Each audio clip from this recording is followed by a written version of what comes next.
right, good morning and welcome. I can't tell you how wonderful it is to see you all and to see all of you. So it's great to be back at the Mount and hosting programs again. I think we're off to a wonderful start with today's lecture. And before we begin, I have just a few housekeeping notes. I'd love to introduce Patricia Pinn, who is our new program director. Patricia, she's the one who's curated this lecture series and all of our many other events. And then Susan Mount in the back is our new bookstore director, and she's got it stocked with lots of beautiful items. So I strongly recommend after the lecture you head down to the cafe for lunch, and then don't miss the bookstore. This is a new tent for us. It's also a new sound system, so if any of you have any difficulty hearing, please let us know because we want to get it right. And your feedback will be very important. Mosquitoes, that's the one thing we didn't plan on, and with the wet grass, they are terrible. So for those of you who haven't chose to not do bug spray, but if you find you need it at any point during the lecture, just raise your hand and we will bring you some bug repellent. Following the lecture, there will be a book signing. And lastly, if you could please turn off your cell phones before we begin. I'd also like to share two of our upcoming programs. Tomorrow at 4, right here under the tent, you can join us for a reading from the daring new play, Mr. Fullerton. It's written by local playwright Anne Underland, and it brings together Edith Wharton, Morton Fullerton, and Henry James in a rich imagining of Wharton's actual romance with the younger, far more sexually sophisticated Morton Fullerton. And I will tell you the opening act begins in bed. So, and on Thursday, July 15, which is this Thursday, poets Peter Filkins and Sidney Wade will read from their many poems about birds, and they will also include a few classic bird poems by poets such as Elizabeth Bishop, Emily Dickinson, and Robinson Jeffers. Now, it gives me great pleasure to introduce today's author. Kathryn Lachman is an associate professor of comparative literature at the University of Massachusetts Amherst. She was born in Johannesburg, South Africa. She simultaneously earned her BA and her MA in French from Yale, and then went on to acquire her PhD in French from Princeton. Kathryn also holds diplomas in violin performance, music history, and chamber music from the Paris Conservatory.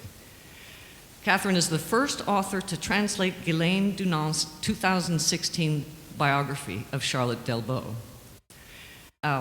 English translator and biographer David Bellows praises Lachman's translation and the importance of Charlotte Delbo's story, writing, quote, "This splendid biography brings to life a woman of uncommon courage and intellect who needs to be better known and understood in America."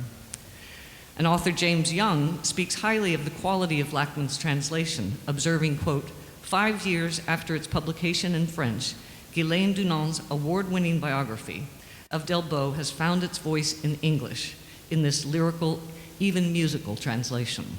So please join me in welcoming Kathryn.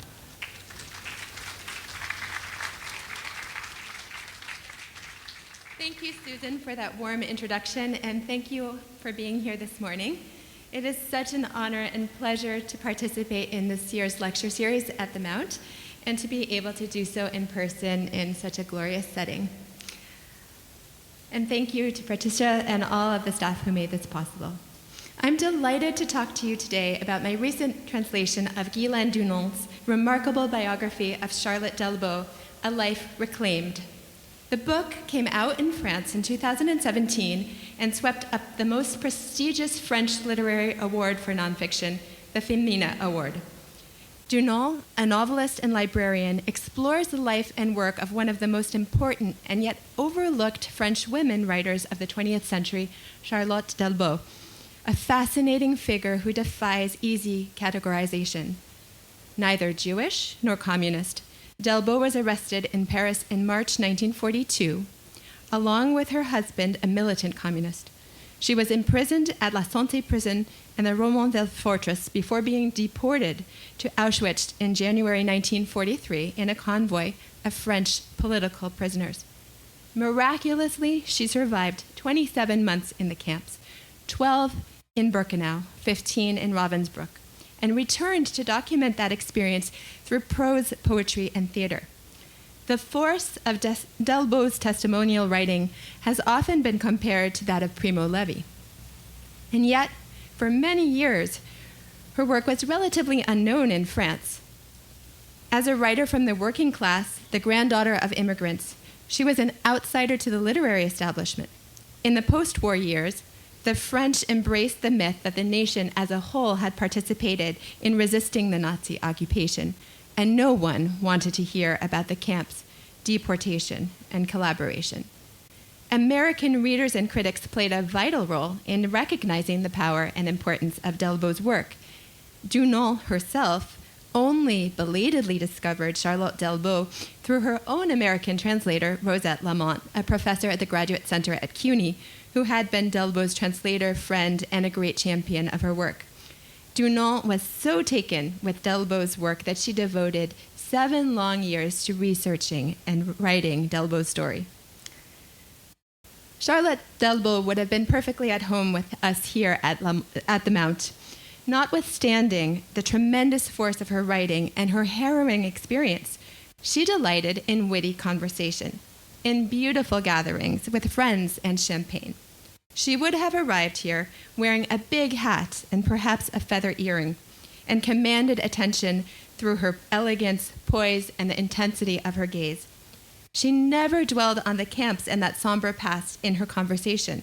She addressed those darker moments only when writing late at night, once her friends had gone to bed and she found herself alone. She liked to laugh, to be in the moment, to travel, to drive fast. So let me tell you how I came to translate this book. As you can see, it's rather a large manuscript, and this very important 600-page book arrived on my desk somewhat by chance. 3 years ago, at our annual faculty retreat at UMass Amherst, a colleague asked me if I would consider translating a significant French biography. I'm not a translator. Perhaps now I am.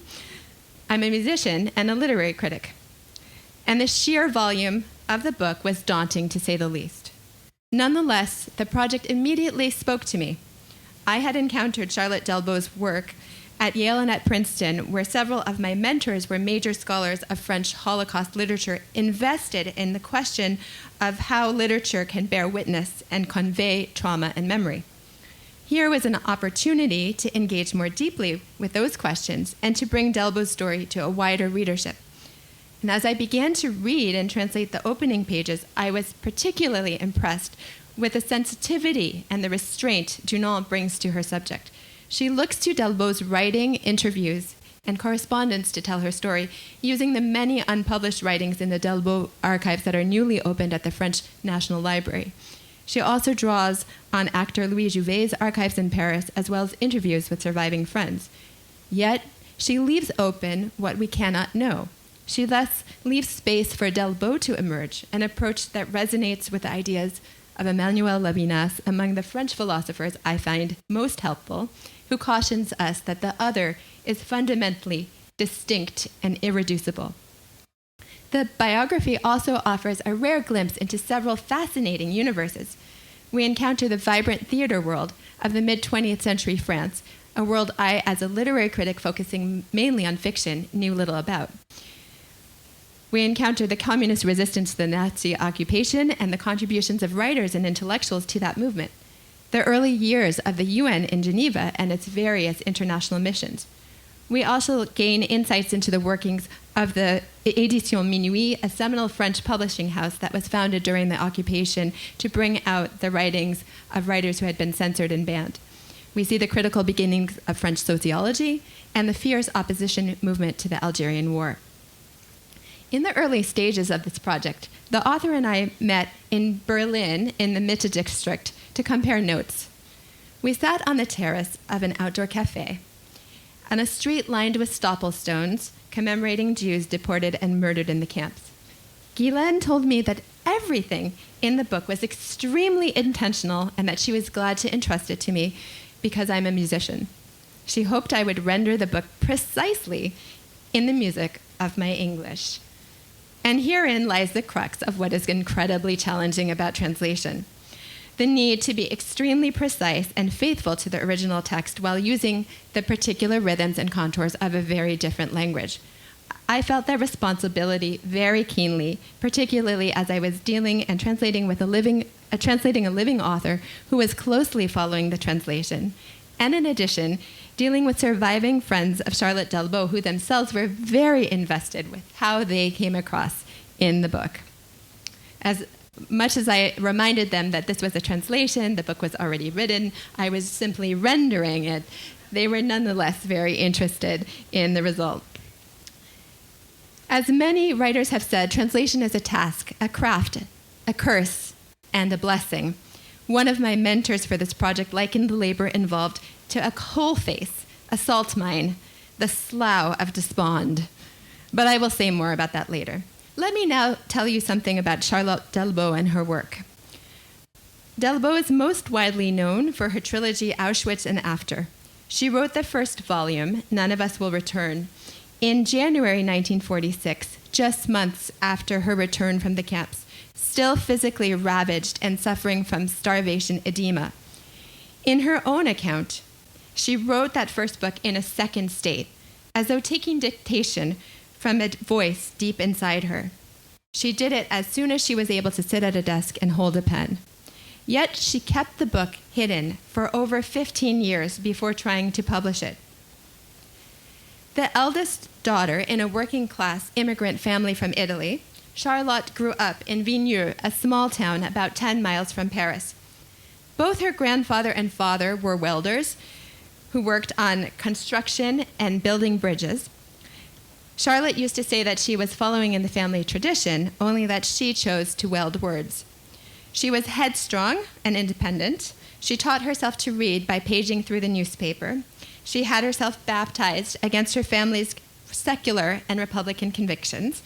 She read voraciously. Like most people in her milieu, she did not continue school up till the baccalaureate degree. Instead, she went to secretarial school to learn a vocation that would guarantee her independence. She worked as a secretary for a company that exported timber from Africa while taking advantage of the open classes that the communist movement was making available to young people, including lectures by philosopher and emerging sociologist Henri Lefebvre. At one of these lectures, she met Georges Dudac, the handsome young communist activist who was to become her husband. Georges had recently founded a monthly journal for communist youth, the Cahiers de la Jeunesse, and Charlotte eventually left her work at the company to write for the Cahiers alongside her husband. This led to a decisive encounter and an important turning point in her life. In November 1937, at the age of 24, Charlotte was assigned to interview Louis Jouvet, the premier film actor and theater director of the day. And perhaps you could think of someone like Orson Welles as occupying the same stature in the United States. When she sent her article to the Athénée Theater for Jouvet's approval prior to publishing it, she was summoned to the theater that same evening, and she was convinced that Louis Jouvet was furious with her piece. Instead, he was so impressed with the way she had captured his ideas that he offered her a job as his personal assistant, which she immediately accepted. For the next 3 years, Charlotte was immersed in the world of French theater at the highest level, attending and transcribing Jouvet's lectures at the Conservatory, taking minutes of his meetings with set designers and composers, watching him rehearse passages from Molière and other plays, while continuing to write articles for the Cahiers on the side. This period was cut short when the Nazis invaded and occupied France, triggering a mass exodus from Paris in June 1940. Charlotte left the Paris area with her family, unable to get very far because of the intense aerial strikes. She returned to occupied Paris a few weeks later on her own to reopen the theater, intent on ensuring that theater would persist despite everything. And this, as it turned out, played into a Nazi propaganda scheme that wanted Paris to become a glittering showcase for the occupation. Over the next months, Charlotte continued to work with Jouvet at the theater while Georges became increasingly involved in the communist clandestine resistance movement with underground publications. When Nazi and Vichy officials began to interfere in the theater's activities, stipulating what plays they could put on, whom they could employ, Jouvet decided to take his company on tour, first to Switzerland and then South America, where they were official representatives of France and funded by the Ministry of Culture. If Charlotte was reluctant to leave France and Georges, this job at the theater was a vital source of income, so she joined the company traveling via Lisbon to Rio, Montevideo, Buenos Aires, and other South American cities. Yet she did not take well to being an official representative of the Vichy government, nor to abandoning her friends and her beloved country while it was at war. When she learned that the Nazis had arrested communist activists and were sentencing them to the guillotine, she demanded Jouvet allow her to return to France early. Although he tried to dissuade her, she insisted on rejoining Georges in France in October 1941. After her return, she supported his activities in the underground by editing articles and typing up news reports. In early March, the couple learned that key members of Georges' network had been arrested. Charlotte wanted to leave their safe house immediately, but Georges insisted on following protocol and waiting for instructions from the party, a fatal choice on his part. They were arrested by the French Special Brigades in March 1942, and I emphasize the French police, not the Germans. He was executed by firing squad. She was sent into his cell at the last moment and instructed to try and get him to renounce his convictions. And instead, she assured him she would survive, that she would be strong. A terrible moment for a young woman that she revisited in her writing many years later. At the time, no one could have imagined the fate that awaited her and her companions. She was held in solitary confinement at La Santé prison and then transferred to the Romainville fort, where she found herself with other women prisoners from the resistance, and they could build up a very important solidarity. Then on January 24, 1943, she and her companions were deported to Auschwitz in a convoy of 230 French women, the only convoy of French political prisoners to be deported to the East, all of whom had been designated night and fog, prisoners who were considered a threat to the German authorities and were being sent to the remote death camps to the East. Historians today still puzzle over why that particular convoy was sent to Auschwitz. Their arrival at Birkenau, the women's camp at Auschwitz, in late January was brutal. Bitter cold, a sudden onslaught of violence with barking dogs and shouting prison guards, the stench of diarrhea, the smoke belching from the crematoria, the complete absence of humanity, the blank sky, the icy, barren plains, the frost that became mud once spring arrived, the arrival of convoys upon convoys of Jews. They were housed in Block 26, right next to the terrible Block 25, where women who were sick or old languished without food or drink until being trucked off to the crematoria. Awful thirst. There was one tap with intermittent water for 15,000 women. Roll calls at which they were made to stand outdoors in rows for 4 hours every dawn and every evening. The race in February, where they were made to run back to their barracks under the blows of capos, in which many of her companions perished. Typhus, the absolute absence of any recourse to imagination. The body, leaking from all sides, the skin no longer a protective barrier against the elements. There was only delirium, a companion's wooden leg abandoned in the snow, a dying woman's fingers blooming in the snow like an anemone, not being able to wash herself for 67 days, and then removing her stockings to wade in a newly thawed steam to find that her toenails had come off with them. Carrying home companions who had died while they were laboring in the marshes, digging, corpses stacked in the infirmary, their limbs gnawed by rats. So how did she survive?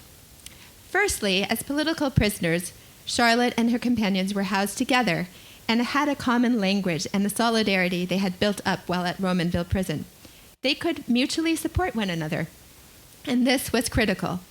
Delbo later evoked, amid all the dark things she recounts about the camps, those life-saving gestures of tenderness and love that they were able to offer one another. A friend helped her to walk when she was blind with typhus, another who gave up her bread ration to get her something to drink, who held her hand or hid her from the capo when she was desperate and needed a good cry. By contrast, he says that Jewish prisoners were separated from their compatriots by the constant selections And because they came from across Europe, they were deprived of that life-saving common tongue and held in such overcrowded barracks that many had to spend the night standing. A second reason for Delbo's survival is the communist network. After 6 months, Delbo was assigned to work at Rysco, a newly established factory that was cultivating a rubber plant some 3 miles from the main camp, and conditions there were somewhat less harsh. She had access to water, straw mattresses, a pencil. And with those better conditions, she and her companions regained access to the imagination and to theater. From Rysco, she was transferred to Ravensbrück, where she bought a copy of Molière's Misanthrope from a gypsy woman in exchange for her bread ration. And she recounts that she doubts any copy of Molière's Misanthrope has ever been bought at a price so dear. And the very thought that somebody would have brought the Misanthrope with them to Ravensbrück was a touching idea. As they stood waiting, the Swedish Red Cross eventually negotiated the women's release in April 1945. They quarantined in Sweden, and they returned to France 2 months later in July 1945. When Charlotte began writing about her return, as soon as she was able to hold a pen again, what she recounted first and foremost was the arrival at Birkenau, not of herself and her companions, but of a convoy of Jews. She and her companions had witnessed this arrival by chance on their route from the main camp to Rysco, where they had started working before the barracks had been able to be completed. As they stood waiting for the convoy to be unloaded, Delbo abruptly understood the reality of the gas chambers and the crematoria. This is how she begins writing about the camps, with this arrival that is not an arrival, at a station that is not a station, but the end of a line. She evokes both the immensity of each life and the diversity of Jewish lives that were about to be destroyed. So I'd like to read you a passage. The beginning of the passage is Dunant framing Delbo's writing, and then we have a transition to a quote from None of Us Will Return. And while this passage takes us to a rather dark place, I promise I'm going to offer another one that captures for you those moments of imagination and tenderness she also recounts. So, the camp where they arrive is a place that seems to predate geography.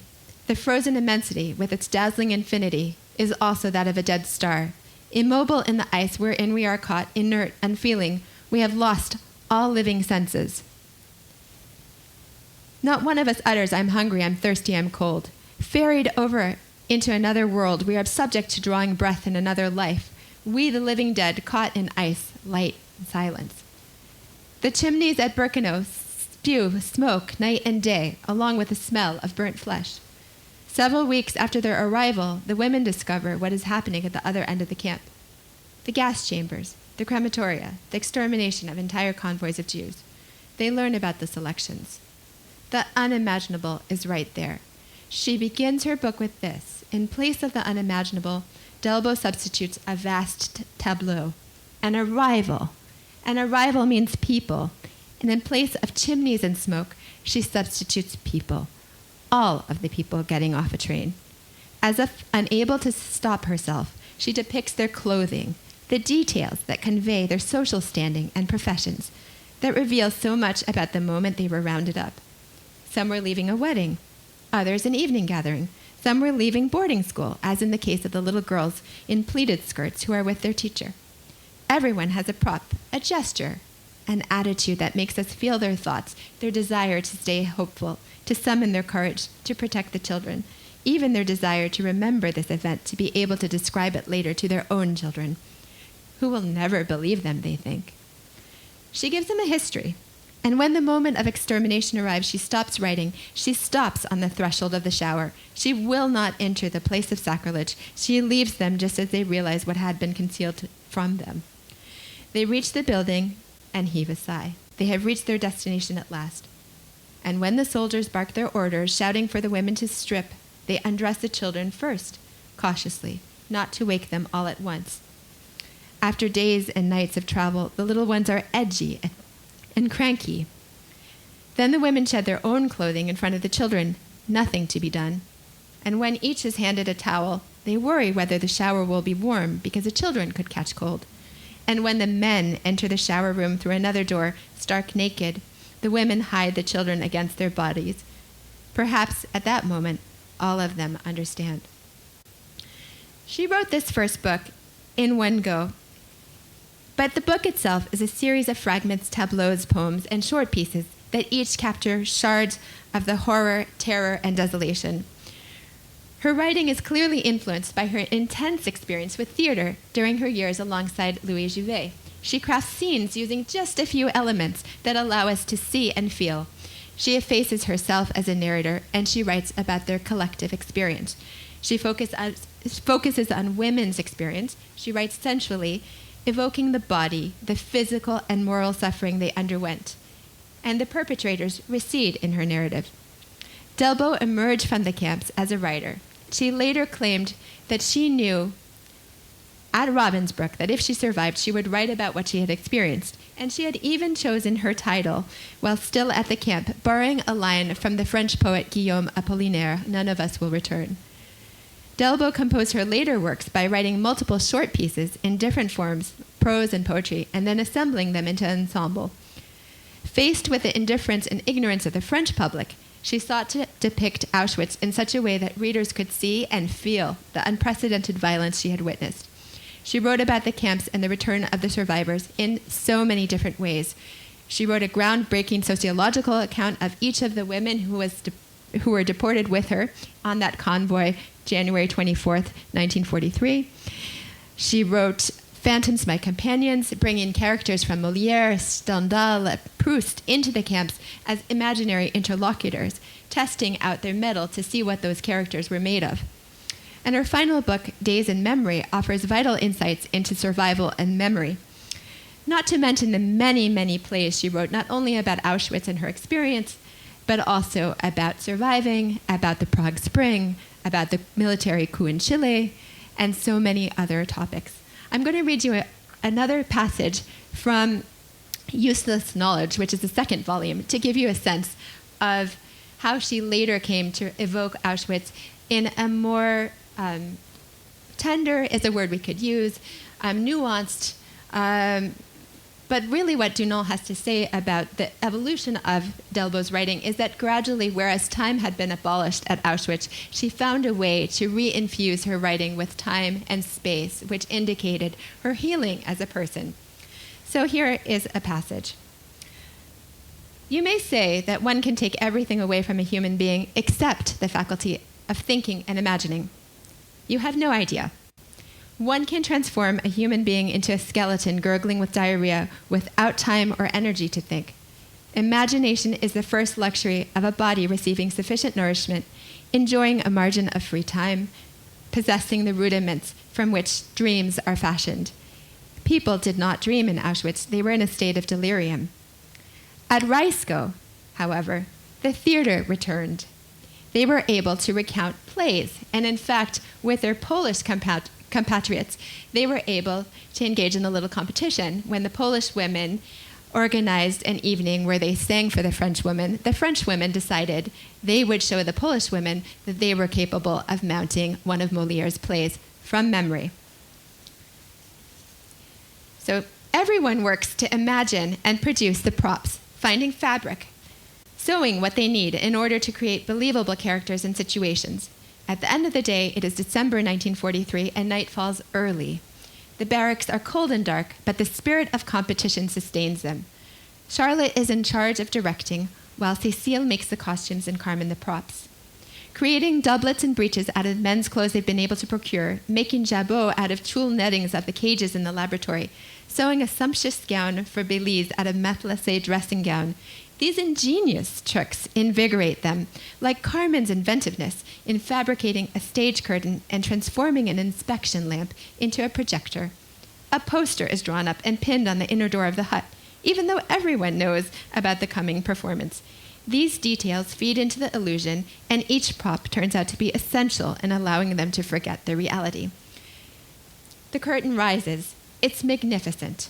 And I should say the play that they decide to perform, uncannily, is Molière's imaginary invalid, and imagine that choice in a camp where so many were ill with non-imaginary illnesses. It's magnificent because Lulu is a born actress. It's not only that her accent from Marseille reminds us of a famous French actor, Raimou, but her face's true naivety is deeply moving. She's the incarnation of human generosity. It's magnificent because some of Molière's lines, having surfaced intact in our memory, come to life again, unchanged, full of their inexplicable, magical power. It's magnificent because each one of us plays her role with humility without trying to push herself into the foreground. Perennial miracle of modest interpreters. The miracle of an audience having suddenly recaptured childhood's purity and resurrected the imaginative faculty. It was magnificent because for the space of 2 hours, while the smokestacks never stopped belching their smoke of human flesh, for 2 hours, we believed in what we were doing. This belief was stronger than the only one we lived by then, that of freedom, which we would struggle to attain 500 days later. So after her liberation, Delbo returned to work with Jouvet at the theater and wrote None of Us Will Return the following January, still completely depleted and needing to convalesce more fully. She then spent 6 months in a home for surviving deportees in Lausanne, Switzerland, where she was able to publish her first short stories in Swiss newspapers. Once back in Paris, she had Jouvet read the opening poem of None of Us Will Return, but his condescending response led to their definitive rupture. Needing to rebuild her finances, she took a job as an interpreter for the UN in Geneva and relocated to Switzerland for the next 14 years. There she fell in love with a Russian poet, studied Russian, and took part as an interpreter in a UN mission to the Soviet Union, an experience that provoked major disillusionment with communism, which she captured in a memoir called A Metro Named Lenin. With the outbreak of the Algerian War, she returned to Paris to take up employment at the National Center for Sociological Research and published a book, her first, a volume of collected letters wrestling with the conflict and denouncing the French army's use of torture and concentration camps against Algerians. Delbo was invited to teach French at a Jewish summer camp in Massachusetts in the mid-1950s, where she made important encounters. Notably, one of her students, Cynthia Haft, went on to write her dissertation on the camps in French literature and introduced Charlotte's writing to her thesis advisor, Rosette Lamont, who was to become a major friend, translator, and champion of her work. The support Delbo received from American scholars like Lamont was critical, as it was extremely difficult for her to gain recognition in France. She was a woman from a modest background. She hadn't gone to any of the prestigious French schools. And at the height of the Cold War, when France was very polarized between those who were communists and those who weren't, the communists did not support her as she wasn't a member of the party, and had critiqued many of the party's positions, while the non-communists dismissed her, assuming she was a communist. She was a survivor, but not a Jew. Little was known about Auschwitz. Few people in France wanted to hear about the deportation in the camps, as the economy was booming, the myth of the resistance was comforting, and they wanted to turn a page. Why did it take nearly 20 years for Delbo to publish the work considered her masterpiece, None of Us Will Return? We've begun to explore some of those reasons, but there are others. At first, she herself felt that the public was not ready, and she wanted to hold on to her manuscript until she was convinced that she had achieved exactly what she had set out to do. But when she sent it out to publishers in 1961, it was rejected by the major publishing houses in Paris on the grounds that the public was saturated, that nobody wanted to hear the story. She only succeeded in getting her work published in 1965 as part of a special series on women directed by one of her colleagues at the National Center for Sociological Research, Colette Audry, who was putting out a series with Gontier Editions. Nonetheless, despite these struggles, these were rich years for Charlotte Delbo. She became the personal assistant of esteemed sociologist Henri Lefebvre and helped shape his thinking through their ongoing dialogue. She bought an apartment in Paris and a country house, a former train station, where she invited her friends and spent her evenings writing. She wrote numerous plays, many of which were adapted for the French radio. She fulfilled her dreams of traveling, many times to Greece, Turkey, Palestine, the United States, and she wrote a remarkable poem about the German massacre of Greek young men in the town of Kalavrita, and a short story about Mykonossus, the notorious concentration camp where Greek communists were interned, which was the first European concentration camp to open right after World War II. Delbo lectured in the United States and was the first to speak out against Holocaust deniers.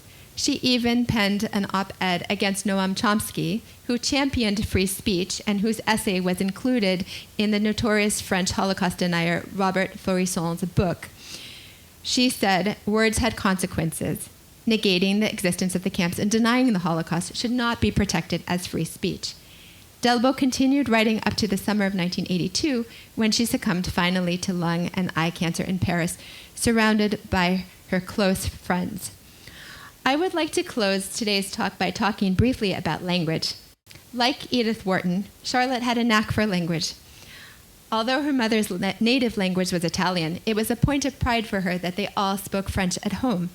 She read English fluently and understood German. She studied Russian in Geneva and had read all of the great Russian classics. This facility with language enabled her to pick up the camp lingo and communicate with a wide variety of women in the camps, be they Greek, Russian, or Polish, and to later tell their stories.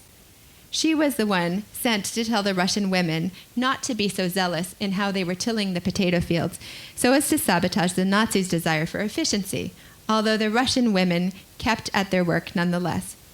But language in the concentration camp was a matter of life and death. As I've said, the Jewish women were deprived of a shared language because they were so dispersed from their various different countries. But for Charlotte, the moment that she and her companions stopped talking about the possibility of their return and believing in that eventuality, they fell into dangerous despair. Words could also offer respite in the midst of their ordeal. One day, as they were working in a terrible downpour, the capo who was supervising them allowed them to take refuge in a little house marked for demolition. As they take note of the muslin curtains, just saying the word muslin introduces a different, softer, human reality, defying their dire circumstances. And yet, Charlotte describes how words in the camp were not at all the same as those we speak here. The work of writing and surviving entailed finding ways to bridge the gaping abyss between those two realities. Words like cold, hunger, thirst, friend meant something altogether different. She writes that it was not only a question of language being torn asunder. She herself had had to split herself in two in order to survive post-Auschwitz. There were in fact two separate selves within her, the one who had experienced the camp and the other. She had to keep these selves separate in order not to be engulfed and destroyed by what she'd experienced. And it was only in writing at night that she could allow those memories to rise up and take shape in words. But she believed firmly in the power of literature, that only literature can make us see, and that nothing is unspeakable. This is one of the key insights I think one should take from the book. Dunant argues that what drove Delbo's writing is her conviction that everything can be put into words, her faith in that power of literature, her debt to theater, poetry, and fiction. And I neglected to tell you that at Robin's book, after attaining that copy of Molière's Misanthrope, she memorized it at night in the barracks, and at roll call, when they would stand for 4 hours, she would recite it inwardly to herself and try to piece together poems in order to fill her imaginary world and retain a connection to who she was. Translating this book and living with Delbo's words during the pandemic and during the Trump presidency has been especially meaningful to me because it reaffirmed the need to anchor words in embodied and lived reality. The project took me a solid 3 years. I did a very rapid first translation to bring the whole book into English, and then many, many rounds of revision.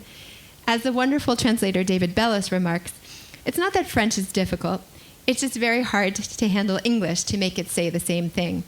Dunant's style was particularly challenging to capture in translation. French accommodates many, many more fragments, sentences without verbs, run-on sentences than we tolerate in English. At times, a single French word connotes two completely different ideas, both of which are critical to the translation. For instance, the word conscience in French denotes not only awareness and consciousness, as we'd say in English, but also a sense of ethical and moral conscience or consciousness. in that sense. And it was difficult sometimes to negotiate these dilemmas while retaining that rhythm of Dunant's prose. Translator Lydia Davis writes about the twin pleasures of translation, the pleasure of writing and the pleasure of solving a puzzle.